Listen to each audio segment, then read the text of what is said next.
LTN. Your trending mission. Mimi nataka niwaambie, mimi ndio commander in chief. Nyinyi mtajua hamjui. Waambieni hao, waambieni hao, wapinzani hao, wapinzani hao. Dr. William Ruto sio saizi yao, Dr. William Ruto sio saizi yao, Rigiji sio saizi yao, DP Rigiji sio saizi yao, chama cha UDA sio saizi yao, chama cha UDA sio saizi yao, sio saizi yao, Cleo Malala sio saizi yao, sio saizi yao, sisi ni Mbarire sio saizi yao, Osiep na Oscar Sudi sio saizi yao, Dennis Itumbi sio saizi. All right.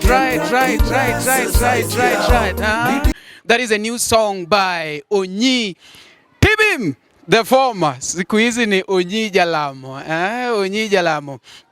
Kwanza kabisa nataka niwakaribishe. Hapa ni LTN Luo Trending Nation, na kwa hivyo basi tumeona ngoma mpya ya Onyi Tibim. Ni yule mwanamuziki aliyeimba nasa. Ai. Haha. Bendera ufuata upepo.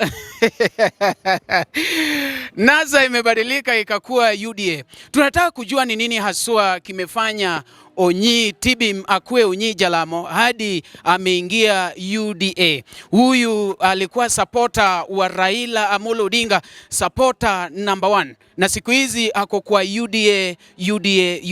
Nimeona ngoma yake na watu wanamtusi pale mtandaoni, ikabidi nikuje hapa atuelezee ni nini haswa kilitendeka. Ni mimi wenu kama kawa Omari Nash. Unaweza sema Omari Nash mwanamke ni mchoyo, ako na maziwa lakini bado anatengeneza chai ya rangi. Kwa hivyo basi acha mgeni wetu akuje akaribishwe. Ambieni hao, ambieni hao, wapinzani hao, wapinzani hao. Dr. William Ruto sio size yao, Dr. William Ruto sio size yao, Rigiji sio size yao, DP Rigiji sio size yao, chama cha UDA, chama cha UDA sio size yao. Chama kikubwa duniani, Afrika Mashariki, Afrika mzima, dunia mzima. Wewe umeona rais wetu Ruto hata anapoongea kule kwenye mkutano ya viongozi wote dunia mzima, anaunguruma kama simba. Ruto sio size yao. Kwanza kabisa nataka uchukue fursa hii usalimie hawa ambao wanakuona watazamaji. Unajua kwa saa zingine watu walikujua tu wakati ulikuwa unaimba nasa. Sasa hivi labda umekuwa brown, umenona kidogo, wanaweza sema ni yeye kweli. Jitambulishe kidogo. Kwa majina naitwa Joseph Onyango Ochieng. Mimi ni kijana kutoka sehemu inaitwa Siaya, Ugenya, jirani ya Orengo. Siaya na UDA. UDA sio chama ya mali fulani. UDA is a universal political party. Ni chama ambacho sasa hivi Kenya imeingia kila mahali. Yes. Onyi, mimi nimekuja huku kwa sababu niliona ngoma yako mpya. Kwanza inaitwa Waambieni hao, waambieni hao, wapinzani nyinyi, wapinzani nyinyi, Dr. William Ruto sio size yenu. Dr. William Ruto sio size yenu. Chama cha UDA sio size yenu. Ni nini haswa kilitendeka? Kwa sababu hapo awali nilikuwa na kuona hata kwa televisheni, kwa runinga, wakati watu walikuwa kwa maandamano, ulikuwa hapo mbele, nyinyi ndo wale ambao walikuwa wana beba bingo, mnabeba mawe, mkisema Agwambo Raila. Ni nini haswa kilitendeka? Kwa sababu nakumbuka hii sio ya kwanza, nakumbuka kuna zingine ambazo ulishatoa hapo awali za UDA. Lakini hii ni kama ilishika sana, watu wamekutusi pale. Hata unajua mimi nilipendeza ili nipendeza sababu mi napenda mziki. So venye ulitoa ni kali. Hata kama labda watu wanaweza sema Ruto nani, tusipoweka siasa ndani yake ni ngoma tamu, si ndio? Ndo maana nilifanya challenge. So mi pia watu wakanishika bwana, nikasema acha nitafute huyu jamaa. Na wewe labda hujazoea haya matusi, umestuka sana. Wamenituisa, mimi nimefanya tu challenge kama sasa hiyo ndio utamu. Wacha tu nianze kwanza kidogo. 2017 nilipoimba wimbo ya NASA ilishika Kenya mzima. NASA. You see? Lakini kwa bahati mbaya kufika 2018 mimi niliweza kupoteza mke. Na unajua unapopoteza mke na jina pia kubwa, matanga inakuwa kubwa sana. Ilikuwa wakati wangu mgumu, sijawahi experience kwa maisha. Na kwa kusema ukweli, hao watu wa NASA walinitoroka. Kama kawaida tu, unajua wanasiasa wanakutumia, maneno ikiisha wanaenda. Lakini kuna rafiki yangu mmoja anaitwa Kentrak. Kentrak alinishika mkono akanipeleka kwa rafiki yetu mmoja anaitwa Faruk Kibet, ambao ndiye alikuwa PA wa William Samoei Ruto. Akamuelezea kwamba huyu kijana ni msanii wetu, amekuwa ameimba nyimbo mingi ABCD. Hakusema mambo ya Raila hapo nini, ni msanii tu. Lakini sasa hivi amefiwa na bibi na marafiki wamemkimbia, hana mbele wala nyuma. Tulikuwa tunaomba msaada wenu mumsaidie. Faruk akapiga simu kama tuko tu hapo, kapigia Ruto. Wakati huo bado Ruto alikuwa ni deputy president. Na aliposikia kijana mchapakazi, kijana wa bidii, anajituma kwa kuimba, akasema basi mimi pia nitachangia. Aliweza kuchangia 500,000. Wow. Sasa hizo anachangia kwa bwana, wewe kama Mjaluo si useme 0.5 0.5 million. Na ukumbuke sasa hizo hanijui kabisa. Na hajakuwa president. Hajakuwa president, alikuwa deputy president. Alinisupport tu kwa sababu ya mimi ni kijana Mkenya na nimefiwa. Wakati huo nilikuwa nimeshatembea kila kona za hizo ofisi za ODM. Hakuna kitu. Nao tukaenda tukazika, tukarudi. Mimi roho yangu ilikuwa ODM kabisa. Unajua mimi naye nilikuwa supporter mzuri sana wa ODM. Kurudi ikaja tena bahati mbaya tukakuwa na by election Kibra. Nikaenda nikaimba Mariga Podpek. Kwanza wimbo ya Mariga Podpek ilikuwa wimbo ya Imran Podpek. Niliimbia Imran wimbo. After kuimba kwanza tulielewana naye atanilipa 200,000. Baada ya kwenda studio nikaimba Imran Podpek, nikampigia simu, mheshimiwa, wimbo yako imeisha. Akaniambia, Onyi, wimbo imeisha. Na mbona sikusikii mahali penye huko, ni kama uko environment ya muziki. Sasa mimi nikaona ni kama anaona nataka kumnyang'anya. Nikamwambia kama uamini basi hata nikuitumia sample uweze kuona. Mimi nikamtumia sample aweze kusikiliza. Ile sample kumbe kwake ilikuwa complete. Sasa ukipiga simu haishikwi, kupiga simu haishikwi. It was on a Wednesday. Yeye anatumia sample. Kufika Sunday nikaona news. Joe alikuwa ametoka Mombasa amekuja Kibra. Nikaona news watu wana dance Kibra. Imran Podpek, Imran, na mimi sasa hizo simu yangu ashiki. Hajanilipa hata shilingi moja. Nikasema sasa hii inakuaje? Nikafuatilia ikashindikana. Sasa Mungu tu alivyo wa ajabu sasa. Nikiwa nimeenda kudai pesa yangu Kibra. Tuko kwa hoteli pale inaitwa Olympic Terminus, hoteli ya night. Msichana kutoka kwetu Ugenya, tunakula samaki. Kentrak Kibra tena ameingia pale na msichana mwingine mweupe. Sasa wakifika wananiangalia, na huyo msichana ananiangalia, namuuliza huyu mtu kijana mbona kama namjua? Akamwambia huyu si yule kijana ya Tiala Laila anaimbaga Raila. Na simwambia tuimbie. Kumbe huyu msichana ako kwa camp ya Mariga. Unaona? Simwambia tuimbie. Kena kamwambia, Onyi, wewe tengenezea watu wimbo bwana wakupatie pesa. Unajua Kena anapenda hizo vitu za haraka haraka kama mchezo, ni kama ako serious. Huyu msichana namuuliza Ken, atatulipisha pesa ngapi? Kaambia huyu ni kijana wetu, huyu mpatie tu 1400. Sasa Ukumbuke mimi nafuata 200,000 sawa, yenye bado haijafika, na hii inasemwa tu kama mchezo kwa hoteli 400. Alafu nani huyu msana anasema kweli sipasi kumwambia tuimbe, na wanapigia Mariga simu. Tumepata huyu msanii ule mwenye anaimbaga TBM, tumepata hapa, mwambieni atuimbie kimchezo. Natolewa kwa hoteli, naingizwa kwa gari, napewa 300,000 deposit. Sasa unajua nikafikiria sasa. No, pesa yenye umepata imeshinda ya deni yenye unafuata. Sawa? Na haujaimba bado? Mimi sijaimba, nimepewa 300,000. Sasa nikasema, na sasa hizo nilikuwa nimesota. Unajua ndio nimetoka kwa matanga. Unajua vile matanga inamaliza mtu. Nikasema sasa hii nitafanya aje? Nikasema wacha kaende. Mimi nikaingia studio, na ukumbuke hiyo ilikuwa ni wakati wa handshake. Na niliona na macho yangu Uhuru Kenyatta akivalisha Mariga kofia. Na Uhuru Kenyatta na Raila walikuwa kitu kimoja. Mimi nikasema kama Uhuru Kenyatta alivalisha huyu kofia, si basi huyu ni wetu. Si kama sasa kila mtu tu kunaenda. Mimi nikakimbia mbio, nikatoa wimbo Mariga Podpe kwa sababu ya hasira.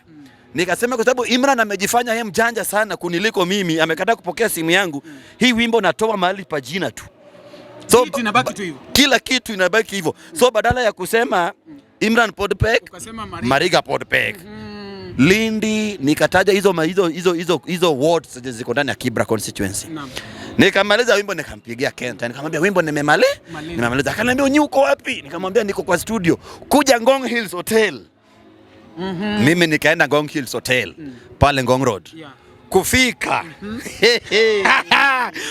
Ngong Hills Hotel. My friend. Nilipata mabazu. Nikapata Mheshimiwa Muredhi yule wa Embakasi East, nikapata Mariga yuko hapo, nikapata Korir wa Lang'ata, nikapata pia Faruk sasa yule mwenye pia alitupatiaga 500,000 yuko hapa, nikawekea wimbo. Sasa watu wana dance. Nimepokelewa venye ulisota, umeona pesa. Yani nimepokelewa design nyingine yenye nikafeel kumbe na kuaga mwanamuziki. Nikasema haki ya nani, hii ni muda yote nimepoteza kwa ODM. Ningekuwa huku. Yani watu walinitreat. Yani unatreatiwa Omari paka unasikia kumbe mimi ni celeb. Hiyo ndio nilifeel celebrity. Unaelewa? Wakaniambiaje? Sunday tuko na rally. Tuko na rally pale DC. Ukikuja kwa rally tutafanya. Unajua walibaki na 100 yangu change. Zilikuwa 400 na walinipatia 300. Ilibaki kama 100. Sasa wananiambia Sunday pia tuko na rally. Sasa ukikuja kwa rally tutafanya aje? Kaniambia mimi nikikuja kwa rally nataka 1,100. Kama mtu amesota. Kama 1,100 sawa, hii haina shida. Yani deal iko sawa. So nikapiga hesabu. Unajua ile 300 pia bado nisijamaliza hata 50. Bado imewekwa mahali. Nikasema bado change ilikuwa hapa 100, wacha kwanza niwapime nione vipi. Wakaniambiaje? Wacha kwanza chukua ile kwanza balance yako, wakanipatia 100. Alafu sasa wakaanza kunishukuru. Huyu ananipatia 50, huyu ananipatia 30, huyu ananipatia, yani pesa inaingia. Then Muridhi, si eti unatafuta pesa inakuja. Muridhi akaniambia sasa wewe utakuwa unatukampenia na mimi ndo nitakuwa nikikulipa. Mheshimiwa Muridhi huyu alikuwa Embakasi East. Unajua hatujuani. Nikasema inakuaje? Kaambia sawa. Sasa mimi sikuitisha pesa ya hiyo rally. Mimi hiyo siku ya hiyo rally nikavaa vizuri nikaenda kwa rally. Na wewe unajua tu vizuri mimi ikifika kwa uwanja wa muziki ya siasa ukanipatia platform. You kill. Mimi napiga ni kama dunia inaisha.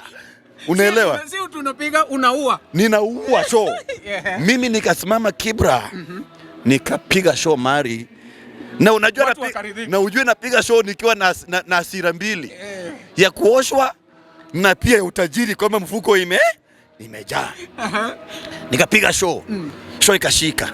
Na unajua kwa kampi ya Mariga kulikuwa na wasanii wengi. Tulikuwa na wakina Guardian Angel, tulikuwa na wakina Bahati, tulikuwa na huyu jamaa anaitwa nani? Tulikuwa na wasanii wengi sana. In fact mimi ndo nilikuwa msanii kidogo mwenye mdogo kidogo. Hao unajua ni wasanii wamekaa kwa industry. Lakini mimi kwa sababu mimi sasa niko na in fact campaign ya Kibra ndio nilijipatia jina kama King of Political Music. Ulijipatia kwa sababu waliperform wakaperform na mimi nawaangalia tu. Wameperform, mimi wakati nilisimama nikasimama. Imran Imariga Podpek Kibira Mariga Podpek Mariga Podpek Mariga Podpek Omera. Kila mtu wimbo ikashika. Sawa. Muredhi akafurahi na mimi kabisa, akaniambia bwana hujani disappoint, umefanya vizuri bwana. Sasa tulisema utakuwa unakuja kwa kampeni 100,000. Sasa haitakuwa 100, itakuwa 150. Sawa. Wao wenyewe wamepandisha. Hiyo hata mimi naenda. Sikiliza. Hata mimi naenda. Tulipomaliza tu kampeni hiyo Sunday. Mlipomaliza tu ni Tulipomaliza tu ni nimeingia kwa gari yangu nimeondoka. Naona simu ya Muredhi. Unajua sijalipwa. Kaniambia Onyi uko wapi?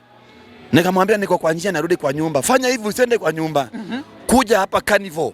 Kuna hiyo hoteli hapo karibu na Uchumi hapo. Kuja hapa Carnival. Kufika pale nakuta wenye walikuwa kwa kampeni wote paka Mariga wote wako hapo.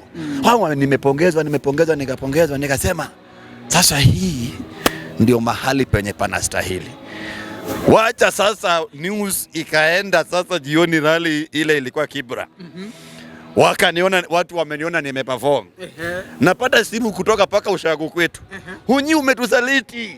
Onyi sijui nini. Wewe ni mjinga. Wewe ni Judas Iscariot. Wewe ni msaliti. Unajua wao wanaona tu mimi nimeperform lakini hawajui vile vitu nimefanyiwa. Nikaondoka hapo. Naam. Sasa mimi nikaona hii kitu sasa inakuwaje? Mbona ni kama sasa jamii yangu yote imetana against mimi. Naam. Nikapunguza makali nikasema wacha nisiende na pesa sana. Na nikasahau watu wetu. Naam. Naam. Kale ka ujinga ka ODM kakanirudia tena. Ujinga? ODM ujinga ODM? Ujinga ya ODM ikanirudia tena. Nikaanza kufikiria niseme nifanye nini. Umemaanisha nini ukisema ujinga wa ODM? Wewe unajua tu. Sasa mimi nikapunguza makali. Nikapunguza pia campaign sasa zingine nikawa na miss, sasa siendi kila show. Zingine na miss. Sikiliza sasa. Imeenda tukazunguka. Nikasema kwa sababu wanasemaga odoenota chiel jokanyana. Nyumbani ni nyumbani tu. Nikafanya wimbo ya BBI. Wakati BBI ilikuja. So wakati wa BBI ilikuja nilikuwa naona Ruto akisema hakuna hii kitu mali inaenda nini, anasema mimi naona tu kama ni mchezo lakini nikaona imeanguka. Nikasema kwani huyu Ruto? Hiyo ngoma ya BBI ngoma kupata kitu utapata wapi? Si nilikuwa naimba ODM hakuna kupata kitu. ODM ni kujitoa na kukua gun na kupiga watu na kunyang'anya watu masimu. Let me tell you, if you want to benefit kwa ODM labda ukue gun. Mkiwa mmeenda kwa rally, mnapiga watu mkinyang'anya watu vitu, that is what you can benefit in ODM. Inamaanisha wakati ulikuwa ODM hata wewe pia mlikuwa mnanyang'anya watu. Nilikuwa gun. Na ndio maana ninawaambiaga hata wale watu wananitishia, naambia kama mtishie mwenye mnamjua kwa sababu hizo ugun sisi pia tumewazifanya mkiwa ODM. Yes.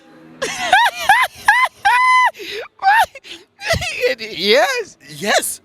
So nikakuja nikafanya song ya BBI. BBI ikaanguka pungulu. Sikuchoka. Nikasema hapa inakuaje? Nikachora tena. Nikatoa wimbo ya Inawezekana.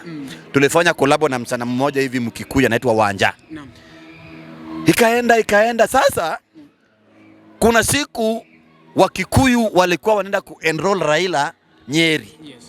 Rally ilikuwa Nyeri. Na ule Wanja mwenye tuliimba na yeye alikuwa na connection na women rep wa Nyeri. Sasa tumealikwa. Kwenda huko Nyeri nimekuta Ben Gidai. Unajua Ben Gidai wewe mwenye aliimba Ruto tano tena ndiye alikuwa MC. Sasa Ben anakuja penye nimekaa. Ananiambia Onyi, kwani nyinyi hapo kwa ODM yenu mko na vita gani? Nikamuuliza kwa nini? Unajua sasa Ben alikuwa upande wa Jubilee, sisi tuko upande wa ODM. Nikamuuliza kwa nini, akaniambia nimeambiwa na mdomo bagi nisikupatie nafasi ya kuperform hapa. Kai. Unajua tujalipwa ile pesa. Nikasema imekuwa hivi. Na niko Nyeri. Umeoshwa. Nimeoshwa. Sasa itakuwaje? Sasa yule Wanja akaona Wanja alikuwa anataka kusimama. Akaona kumbe ameshikana na the wrong person. Sasa Wanja pia ananilenga na tuko Nyeri. Mimi kitu nilifanya, kuna rafiki yangu mmoja anaitwa Victor Marende ambaye anafanya kwa ofisi ya Orengo. Alikuwa hapo. Nikaenda nikamwambia Victor, kumeumana hapa. Tulikuja kuperform na nasikia Mdomo Bangi amesema nisipewa nafasi ya kuimba. Umesema Mdomo Bangi ambao ni MC wa Raila. Hapana, sasa hivi unasema Mdomo Bangi. Mdomo Bangi. So nikamwelezea Victor. Victor akanishika mkono akanipeleka penye waheshimiwa walikuwa wamekaa, akanongonezea Babu Owino kwa masikio yake, bwana, Onyi amekuja hapa kuimba na amezuiliwa na wenye wanamzuia kuimba si wa hapa, ni wenye tumetoka nao ODM. So wewe ukisimama kuongea muite, kwa sababu asipoimba hawatalipwa, lazima perform. Sasa Babu akani encourage hapa, akaniambia Onyi wewe kuwa too strong bwana, hapa kwa ODM unajua lazima ukuwe strong, hata mimi napata viti ABCD, anani encourage. Nikasema okay, hata mimi pia ni mwanaume nikajikaza. Sasa mimi nikasema kuna jamaa mmoja rafiki yangu sana kwa ODM hapo anaitwa Fubu. Fubu ni security. Nikaita Fubu, ni mtu ni jamaa wa kwetu. Nikamwambia Fubu, unajua ni nini? Hapa kumeumana bwana. Mimi nimekuja hapa na Mdomo Bangi amekataa nisiimbe. Akaniambia Mdomo Bangi asilete hizo. Sasa unajua Fubu ni mkorofi. Sasa akataka kuleta hizo chaos. Mdomo Bangi akasema, akaniambia Onyi hautawahi imba mahali popote penye Raila yupo kama bado niko hai. Ukasema nikasema mpaka kama bado uko hai. Sasa nilikuwa niko na options mbili. Unajua Raila hasimami kukuita kuja uimbe. Mwenye anakuita kuja kuimba ni Mdomo Bangi. Na amesema mpaka akiwa bado hai huwezi kuimba hapo. Sasa nikaanza kuomba, Mungu utoe tu maisha ya huyu Mungu tu niendelee kuimba Raila. Kwa sababu Mdomo Bangi akufe ili niendelee kuimba Raila, kwa sababu ameniwekea block na ameapa. Unaona? Hautaimba. Sitaimba. Sasa unamsana alikuwa ameanza kuni-avoid sasa. So mimi nikaona ile collab yetu pia iwezi songa kwa tayari mtu mmoja ameji-withdraw. Nikarudi kwa studio. Nikafanya Raila na mpira. Jo na mpira, Jo na mpira, anapatia Oparanya na mpira. Ile song ikaenda ikashika kuliko ile ya collab.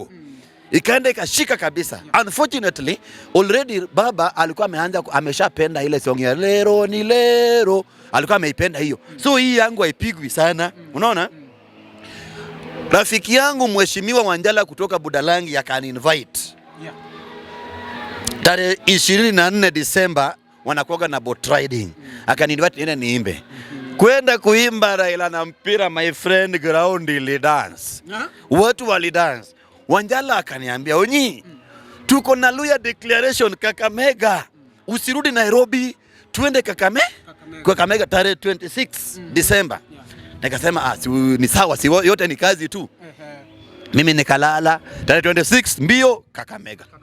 Kufika Kakamega, wakati nilionwa tu, unajua DJs wa Omega 1 wanajua vizuri mwenye anaingizaga Raila, msanii anaingizaga Raila ni nani? Ni Onyi TBM.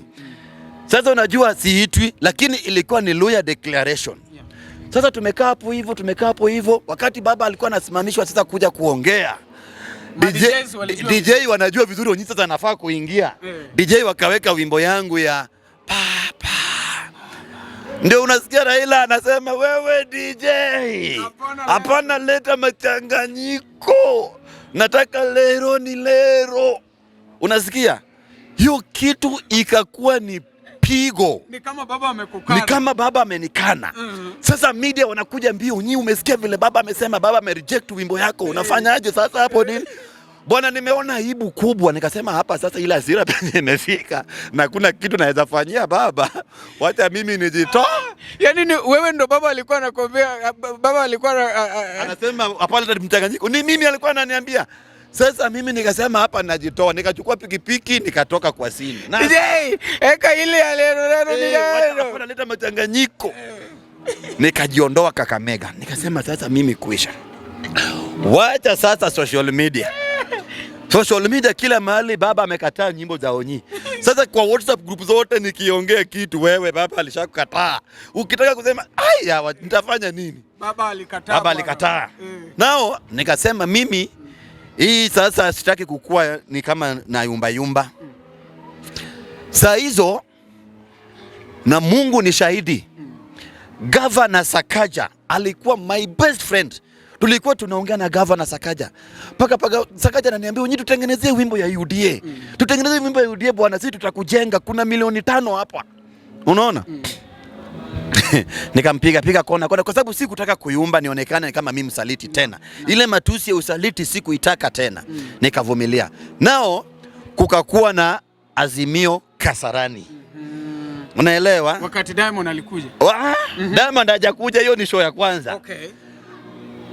Maji ndiye alikuwa anasimamia entertainment. Maji akanipigia simu, akaniambia Onyi, habari yako mzuri bwana. Public demand kwa ground wanakuta. Lakini secretariat ya Raila hutakui. Na mimi ndo napanga entertainment. Utakubali kuja kuimba bila malipo? Kwa sababu budget yako haiko. Nikapiga hesabu nikasema sasa hapa inakuaje bwana? Na niko na watu hivi, akaniambia basi nitafanya hivi. Kwa wale wasanii wenye wameitwa nitakatakata kidogo kidogo upate kakitu. Ikafika 50. Akakata paka 50. Nikasema nitaenda. Na mimi nilipangwa kuimba saa 1. Unakumbuka? Yani unapangwa mimi Onyi TV. Napangwa kuimba Kasarani saa 1 asubuhi. Unataka kuimbia nani? Saa 1 asubuhi hawajafika. Unajua mimi nilizaliwa mtu wa fitina. Mimi nikaenda nikainvest 50,000 nikaongeza na pesa yangu nyingine, nikatafuta watu best dancers nini, tukatengeneza a very good band. Tukaenda Kasarani. So ukaenda full band? Nikaenda full band. Na dancers. Na fitina zangu si wasanii walikuwa wamefichwa kwa nyumba fulani. Mimi nikatoka kwa hiyo hall, ni kwa hiyo room penye tumewekwa, nikaanza kutembea kwa uwanja. Ku create attention na awareness. Na awareness kama Onyi ako around. Unaona watu wanapiga TP. Watu wangu wa Dandora wamepiga kelele yao yote na mimi pia nawafanyia. Unaona ile ya fitina. Nikarudi kwa room. So wamejua Onyi yupo around. Sasa MC it's upon you. Ukikataa kuita Onyi wewe utajua vile utaongea na wananchi. Uniite ama niitwe? Uniite ama niitwe ama nijilete. Fitina. Kwa sababu si nilijua hapa sasa watu ni vichwa ngumu. Wacha kaende na hiyo kichwa ngumu tu. Nao wakati niliitwa kuimba ile nilifanya tu kibra. Ndio nilifanya pia Kasarani. Nikapiga show ni kama dunia inaisha. Ikashika. Wakapenda. Kwa news, wakati wa entertainment kwa news wasanii wote wale perform waonyeshwi. Ni yangu inaonyeshwa. Inamaanisha ilishika. Ilishika. Sasa watu wa Azimio wakawa sasa wako njia panda. Wataki Onyi lakini wananchi wanataka Onyi. Na mimi kosa langu ilikuwa rahisi. Kosa langu yenye nilifanya kwa Azimio ilikuwa hapa Embakasi North. Unajua kulikuwa na zoning. Embakasi North tulikuwa na madam anaitwa Madam Jane. Na tulikuwa na mtu anaitwa Wangoro, wote walikuwa Azimio. Na sisi tulisikia baba amesema Embakasi North ni Wangoro. Sasa mimi nilisupport Wangoro. Kumbe huyu Madam Jane alikuwa girlfriend wa mtu fulani kwa Azimio. Sasa ilikuwa punishment. Kwa sababu huja support dem wangu.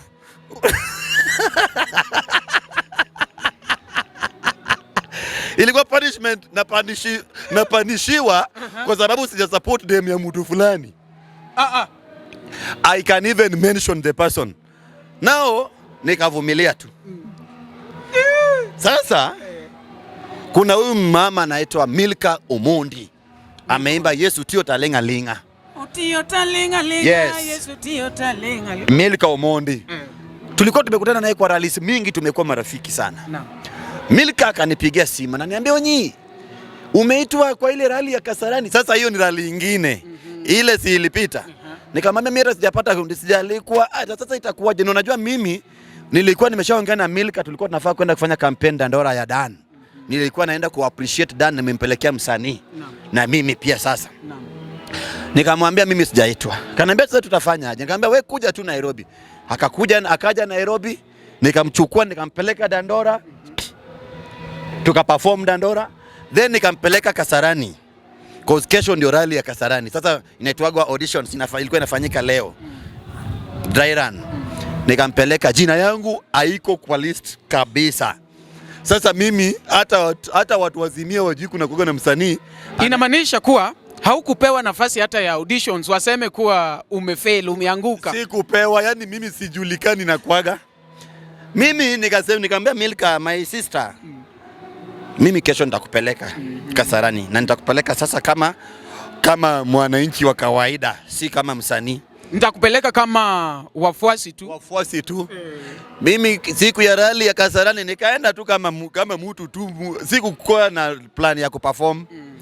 Nao huyu mama anaitwa Milka Omondi. Unaelewa? Sasa kuna kwa na ile wakati msanii na ni MC anasema ya kwamba msanii fulani jiandae after msanii fulani. Sasa ule mdomo bagi anasema after fulani ni Milka Otieno. Anasema wrong name.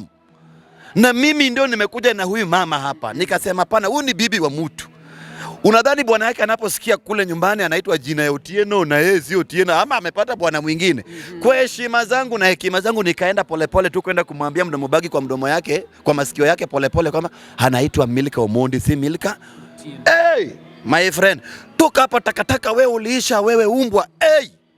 Sasa kuna MC anaitwa MC Kelly ambao ni MC wa Kalonzo Musyoka. Alikuwa hapo anasikia vile natukanwa.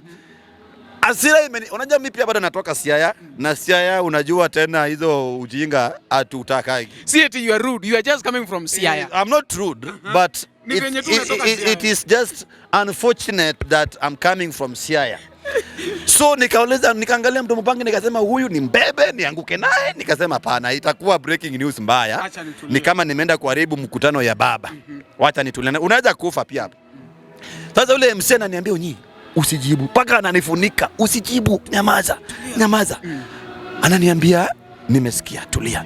Sasa mimi na hasira zangu nikatoka hapo nikapanda penye MCS walikuwa wamekaa. Nikaenda nikakaa hapo. Na nimejawa na hasira yangu yote. Yaani mdomo bagi ananitukana kwa mara ya 3 kule, kwani yeye ndio mwanaume wa aina gani? Ama yeye ndio mwanaume sana kuniliko mimi. Nikasema wacha nivumilia, nikavumilia. Usiku Kelly akanipigia simu. Akaniambia Onyi, uko wapi? Kamwambia niko kwa nyumba. Kuja Grand Legends nikaenda. Hiyo siku haukuperform? Siko kwa deal. Sio ndio siku yenye Diamond alikuja. Siko kwa deal ya kuperform, sikuimba. Sasa nikaitwa nikaenda. Kwenda hapo nikakuta kina Kalonzo Musyoka. Kelly anaelezea Kalonzo, huyu kijana unajua mbia niliwafanyika kampeni hapa Embakasi South kwa Mawabe. Huyu kijana leo amefanyiwa kitu mbaya kwa uwanja huko.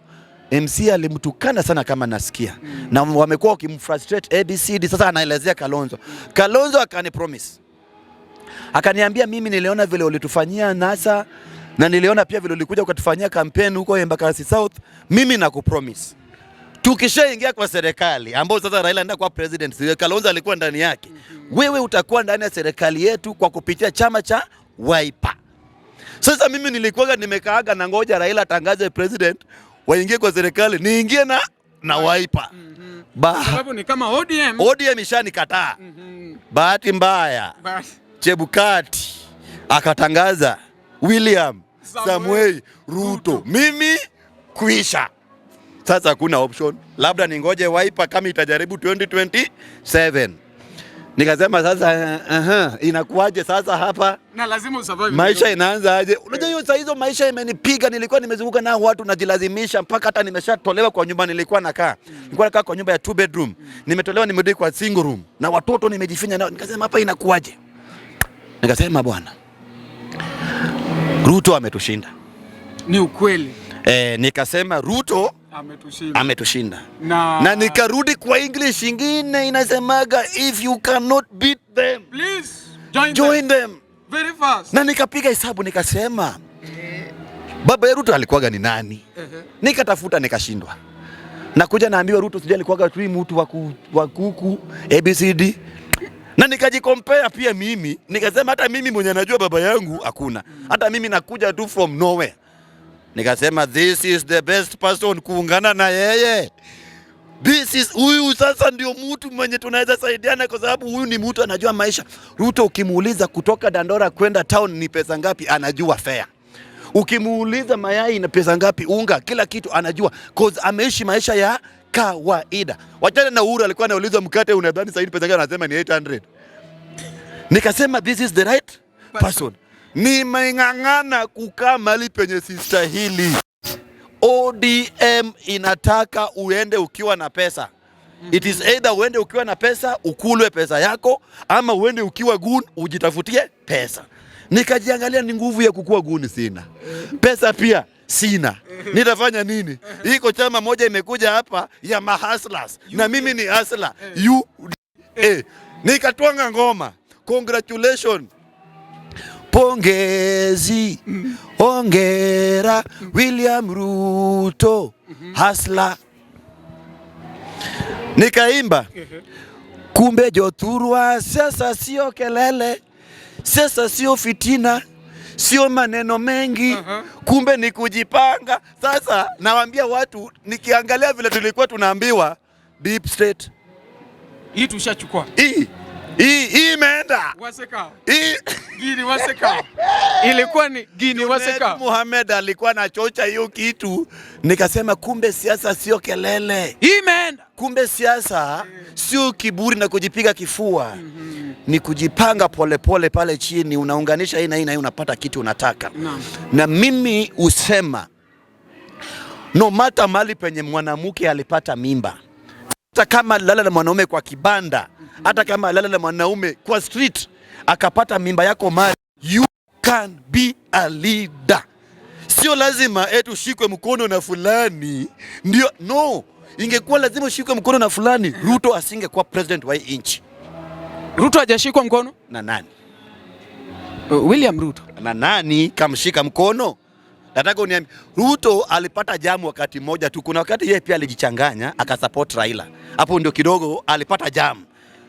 Sawa? No, ukienda kwa political history ya Ruto, tangu alipokuwa youth leader kwa chama cha KANU, yeye vile alianzaga hivyo amekuwa akienda, lakini akajichanganya hapo akasupport ODM 207.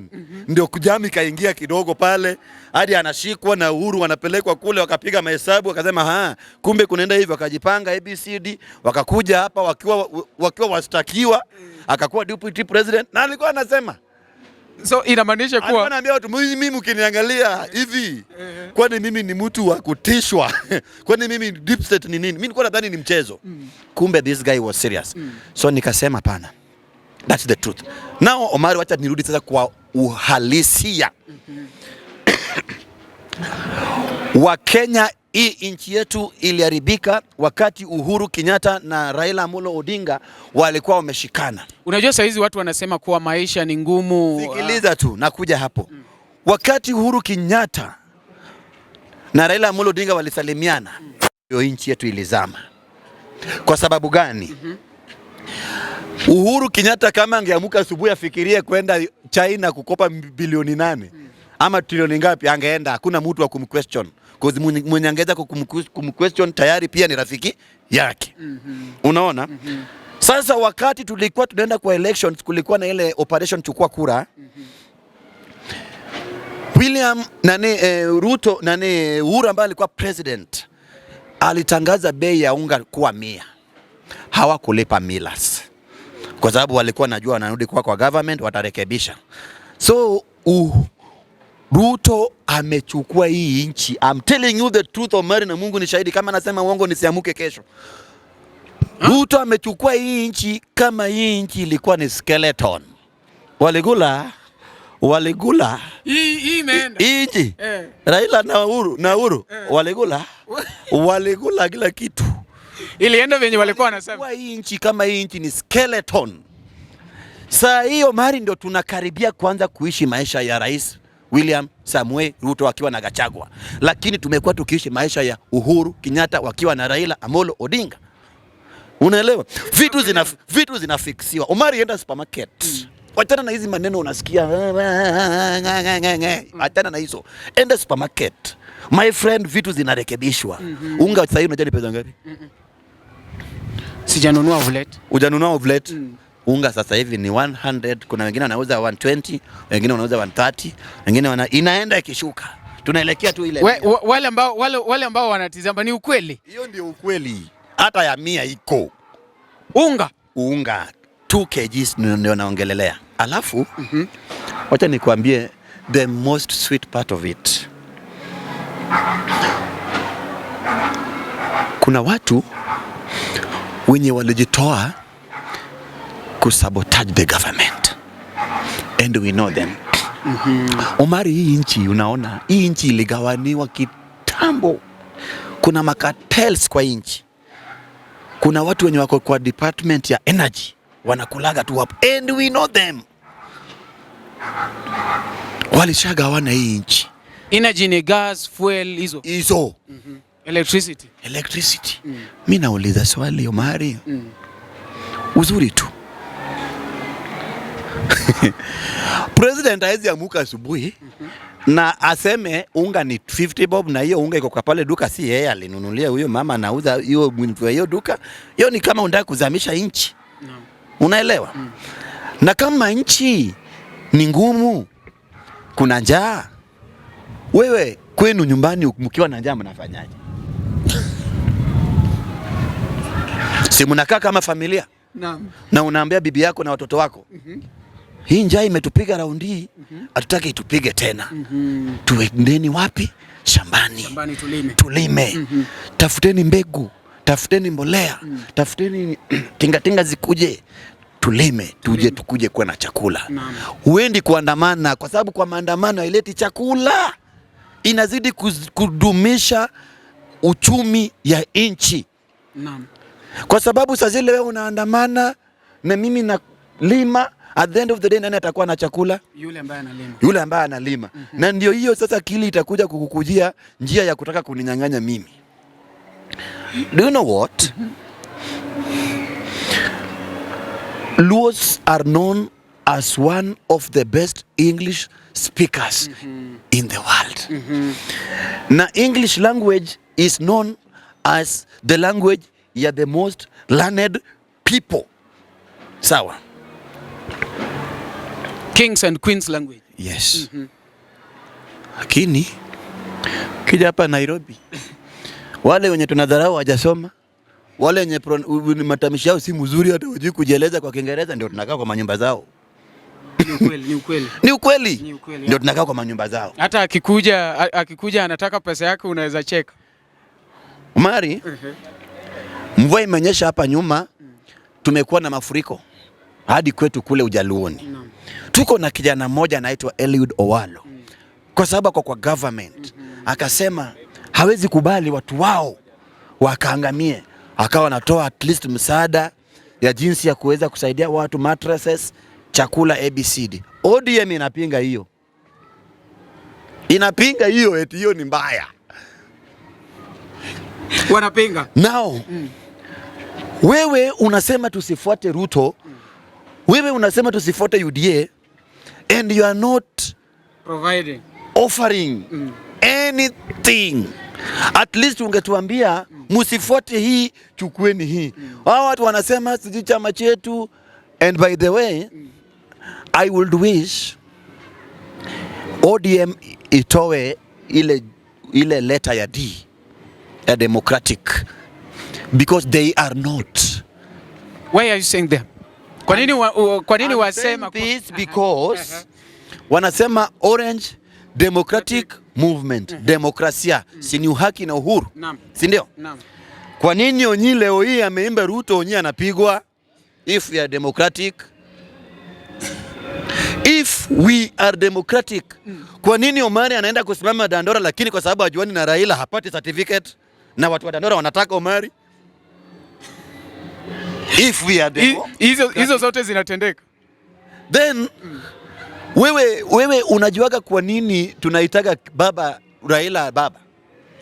Anaitwa baba kwa sababu yeye ndo alipigania uhuru na demokrasia na multipartyism. Naam. Na sasa yeye mwenyewe anataka watu wote wakuwe ODM. eti wenye wako ODM ni wasaliti. Sasa ameleta democracy lakini hataki watu watumie. Now hii democracy ni wakina nani? Hii multipartyism ilikuwa inaletwa ili wakina nani ndio waende kwa hizo vyama vingine? Omari, I'm telling you the truth. Sisi Wajaluo ukitupata town tumepiga rangi, nyoa safi, suit. Sisi ndio tunaongea English mzuri. Enda Ujaluoni utapata aibu kama kwetu tu. Unajua kwa nini sisi tulichagua MP ambao sio wa ODM? David Ochieng. Kwa sababu tuliangalia delivery as David. Omari, maendeleo yetu ina party. Maendeleo inaletwa na kiongozi. Nasikia David kwanza alikuwa kwa ODM lakini akishaenda ndo akaingia kwa UDA. Kwa sababu akiwa ODM unajua kwa ODM hakuna maendeleo. So kama wewe utaki kuwa na maendeleo, endelea kwa ODM. Lakini kama unataka kuserve watu, because tuko na viongozi wa ODM wenye wamekuwa kwa hiyo ODM miaka nenda miaka rudi, Omari hawatakukubalia wewe leo hii uende pale ufanye maendeleo, utawaibisha. So unakandamizwa, unafinywa. Unaelewa? Ukionekana tu unataka kutoa kichwa hivi inapigwa chini. We know. Unaelewa? Mimi nasema if you are having a political future, Omari, kama wewe uko na future ya kisiasa hata ya kimaisha, the best thing you can do of which you are somehow late ni kutoka kwa ODM haraka iwezekanavyo. Ikiwezekana ondoka leo hii, jiandikishe na chama cha UDA, chama cha masafara, chama cha mahaslas. Hiyo mali penye unasema unasikika. Mimi bado sina chama, sijaingia kwa UDA, sijaingia ODM. Njoo UDA. Nitakuambia benefits za kukua kwa UDA.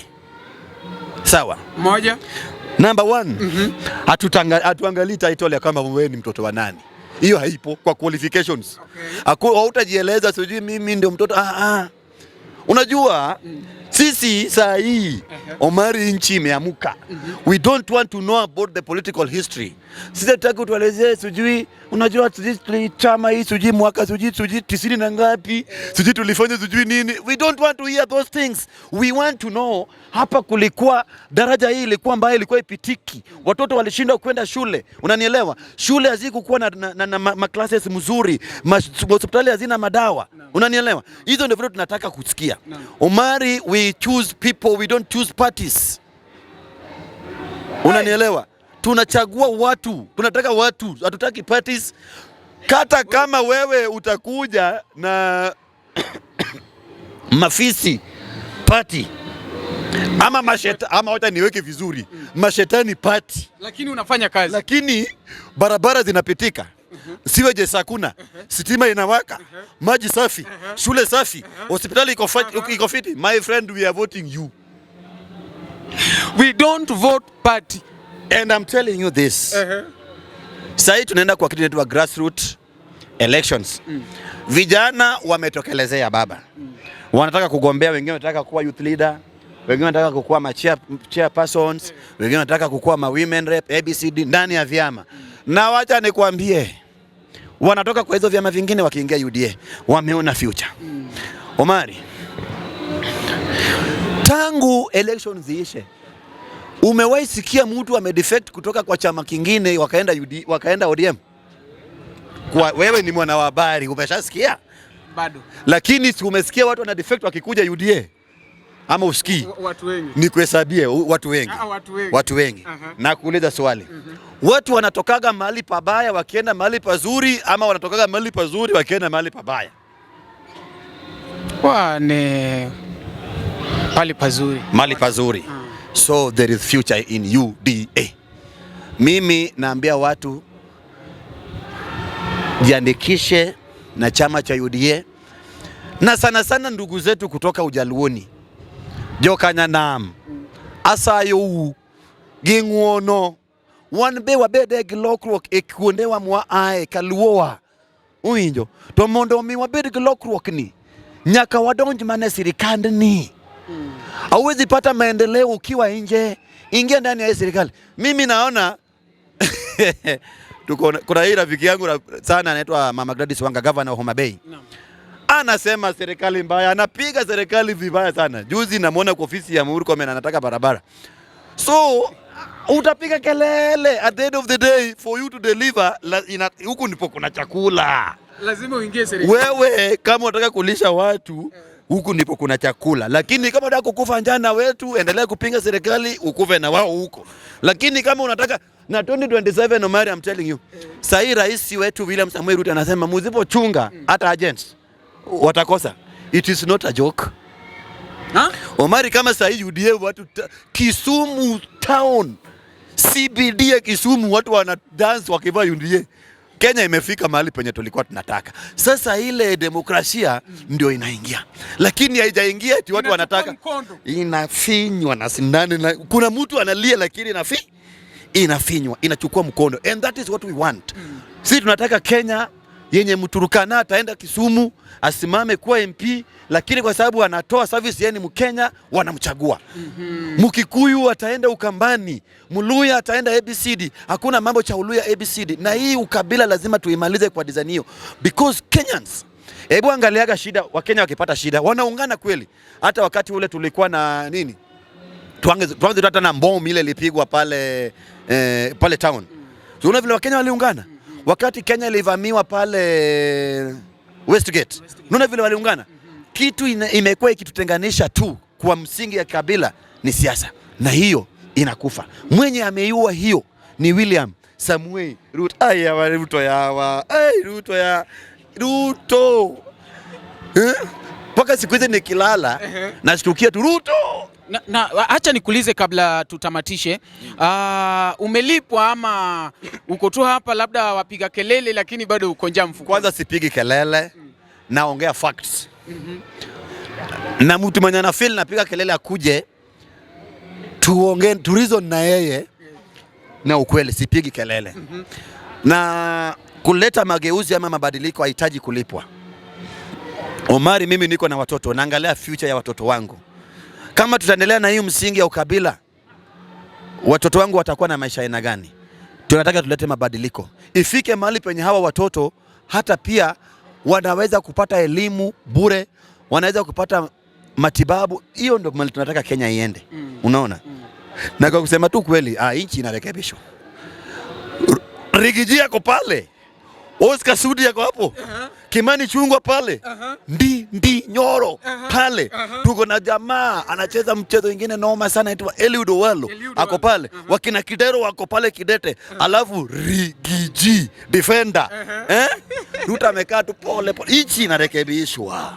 Inapangwa. Nchi inapangwa. Ifike mahali penye kila mtu afeel kwamba ako ndani ya nchi yake.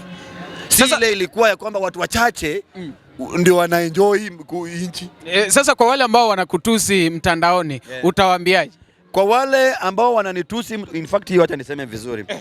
Kwa wale ambao mnanitusi mtandaoni, kwanza niwashukuru sana kwa sababu mnanifanya naendelea kupanda. Muendelee kunitusi.